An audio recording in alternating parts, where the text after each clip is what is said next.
Previously on Miss Cowart's journey. Unless you change the foundation of why it's happening, it can come back.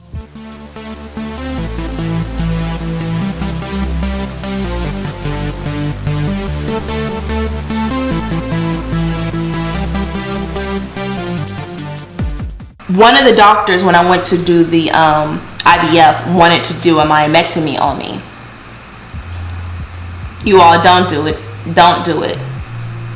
I just had an ectopic pregnancy. He wanted to go back in and have surgery.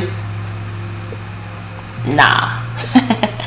That was my icing on the cake motivation. So I changed my eating habit. Like a 360. I stopped eating meat. I was eating lots of vegetables after the procedure. I want to say maybe a couple months after the procedure. Actually, I think my period came on a week after the procedure, and I just noticed a lot of clotting, a lot more than usual, and that was a fibroid dying, because again, the circulation was cut off from it. From that point on, I was like, okay, it's on. It's on. I gotta start. I had a chance of life, in a sense, again, of a normal life. So that was, I can't remember the exact date. I placed a date here of the procedure, and again, I shared my journey, my feelings, my results, my my true feelings on it. But yeah, that was it. So I'm gonna share with you two things. I'm gonna share with you my doctor's appointment, which was June 3rd, that I promised you all that I would share, and it's just audio because I don't like to kind of show their face unless they really want me to do so. So yeah, let's get into the audio. So I think the last ultrasound we did was 2015. Was it 2015? That was the last time we had one done. So that ultrasound showed that you had 4 fibroids. I didn't know that. So 4 fibroids, but one was 4.5 centimeters in size. One was a little bit smaller. One was 6. One was 4.5, and one was a little bit smaller. Well, 2 were a little bit smaller. 2 were less than 1 centimeter in size. I never knew that. Tiny. And usually those are so negligible or so small.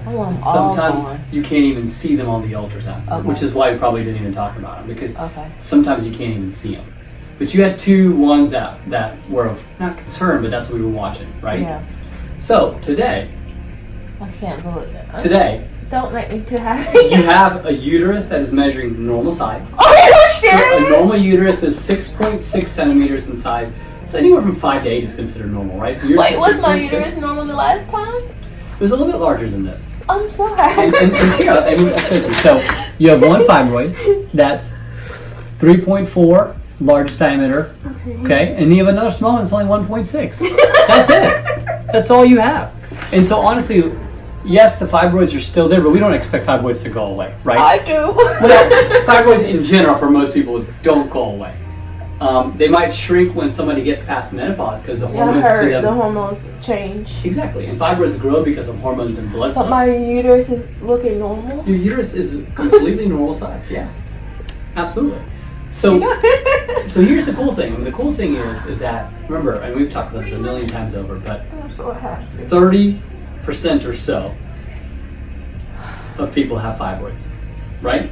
So a large population have fibroids. Of 30% of women. African American women, in general. So for the African American culture, it's a little bit higher actually. Yeah. 33 to 35%. Okay. Caucasian population probably about 20-25%. But if we take average, a third of all women have fibroids, right? Yeah. So fibroids by themselves don't bother you, right? What happens is when fibroids get too big, or they get too bothersome, they can start causing pain, or heavier bleeding, or cause issues, right? Yeah. Which is why I've been following this. Yeah. We're at a point now where one fibroid is only 1.6 centimeters size. That's that big. Do we know which one it was? Like, because I remember the last time it's hard. We know that this one is the one on the top.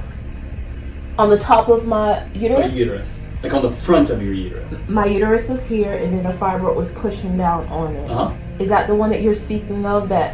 So that's the one that's 3.4 centimeters in size.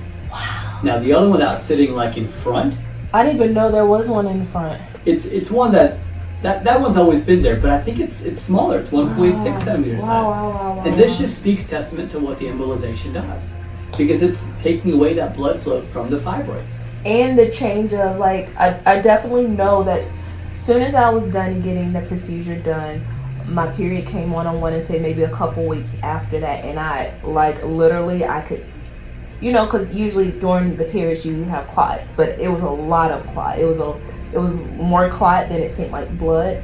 And then I noticed a tremendous change, like, immediately in the flow of my period.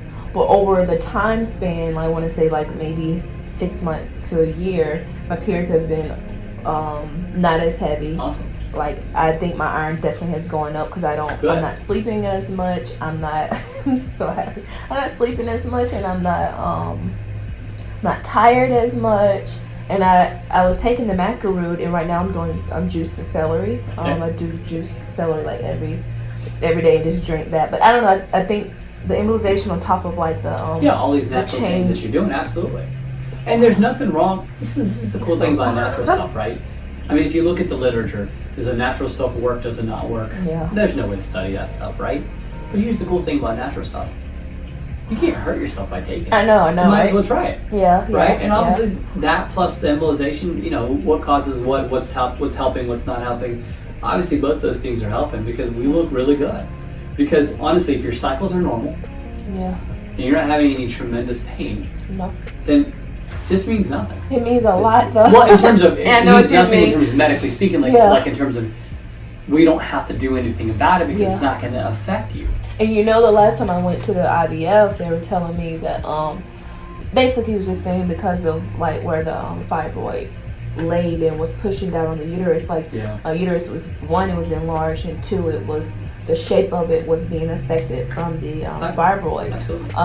But then he had concerns on whether or not I could carry, you know, the baby because of, you know, maybe running into another miscarriage because of just it being so, like, I guess affected on the fibroids. I'm just like, no, I mean, because what fibroids do is, if they're big enough, or they protrude into the uterine cavity, they distort the way the lining of the uterus is, and that can affect fertility. Right? And yes, and even this one, like that one that's still 3.4 centimeters in size, it's still protruding into the uterine cavity, but it's protruding, what Lori wrote is that it's protruding less than 50% into the endometrial cavity, which means that only a little bit is coming out into the uterine cavity. And obviously not big enough to where it's making your uterus bigger. I'm just like,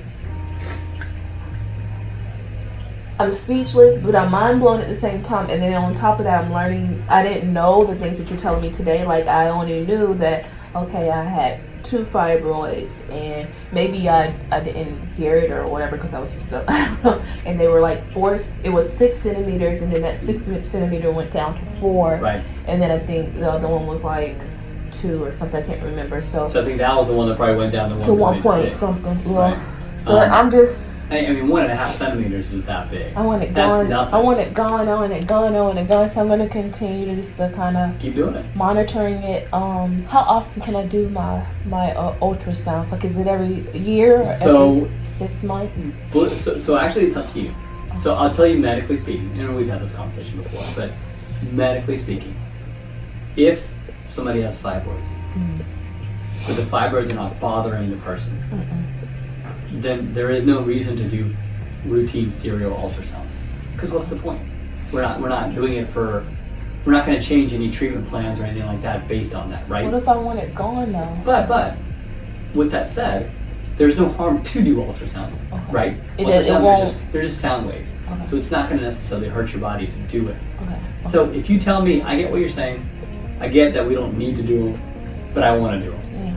I got no problem with it. But I wouldn't do it every 6 months. I would do it at least every year or even every 2 years. Oh, yeah, okay. I wouldn't do it any sooner than that because it's not going to. You don't understand. This is so exciting. It is, but like, once you awesome. told me that it was there, I was so like, oh.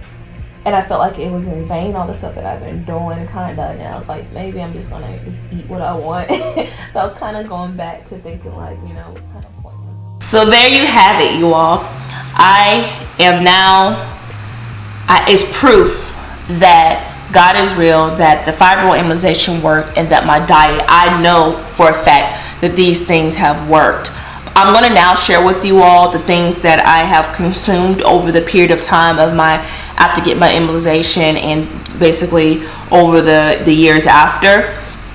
You can choose to do whatever you choose to do, obviously. What may work for me may not work for you, but I definitely know that changing one's diet will. The fibroid feeds off of carbs, it feeds off of sugars, it feeds off of processed foods. So do your research and find out how you can starve the fibroid. That was my mindset, is how can I starve the fibroid? And that's the things that I will consume more and more of. So let's go ahead and get into the things that I was consuming. Stay tuned this Wednesday for Miss Cowart's Journey, Part 3.